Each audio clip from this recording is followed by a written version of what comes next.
Grey Worm dead. You have Jon dead, who's commanding the Unsullied. Jorah commands the Unsullied. Oh, so he has Jorah surviving the long night. I have Jorah surviving. Yeah, so Jorah takes over because don't forget, he still speaks their tongue. Missandei is so broken, she sails to Noth by herself. Before the war just starts. Leaves. Yeah, before it starts. Like, I can't have any part of this anymore. Like, I have to go. Like, the closer I get to King's Landing and just fighting Cersei, like, I don't have that power to get revenge. It's just, I'm just going to be more broken. She leaves. Just like she was saying before, like, if that's what I wanted, she would give me a ship and send me on my own. And she did. She just said, Dany tells Missandei, take it and go. Yeah. And that's it. Like, she's so depressed she can only tell her 2 words, her own best friend. Arya and the Hound leave in the middle of the night, just like normal, just like the episode. Like, she's like, I'm going to kill the queen first. Tyrion pleads with Sansa and Dany at the same time, and they're meeting in the war room. But they're both at the point, like, fuck it. Like, just burn the shit down. Like, this is our brother. Like, it doesn't matter anymore. And it really goes to show, like, all negotiating for those two is off the table. Because now it's family, and this is the person you loved. They take everything they have left. They leave all of it from Winterfell. All the Northmen, all the Dothraki, all the Unsullied. And this is when you wind up seeing the Red Keep. You actually see Euron. Okay. And then you see Qyburn and you see Cersei there.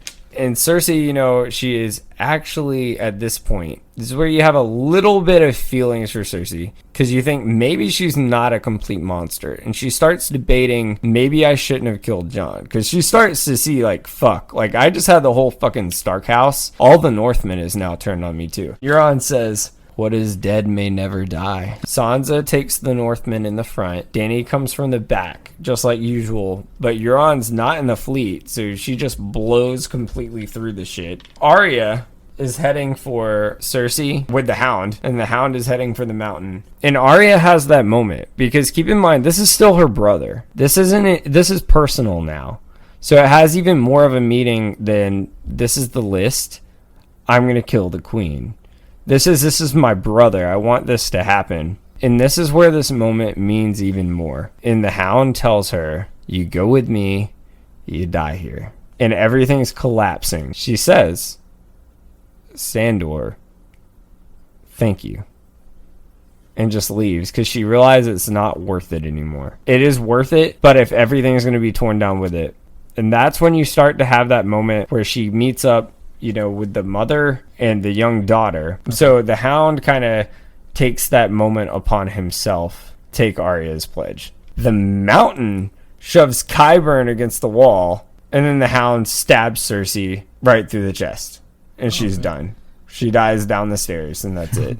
You have that whole thing with the Mountain and the Hound. They destroy the entire city of King's Landing. Everything's gone. Arya is realizing, she's not the queen we wanted. Like, these people don't deserve to die, because she just had that moment with the Hound. After Dany gives the big speech, Arya Stark uses the face of Jorah Mormont, gets close to Dany, stabs Dany through the heart, rips off Jorah Mormont's face, green eyes.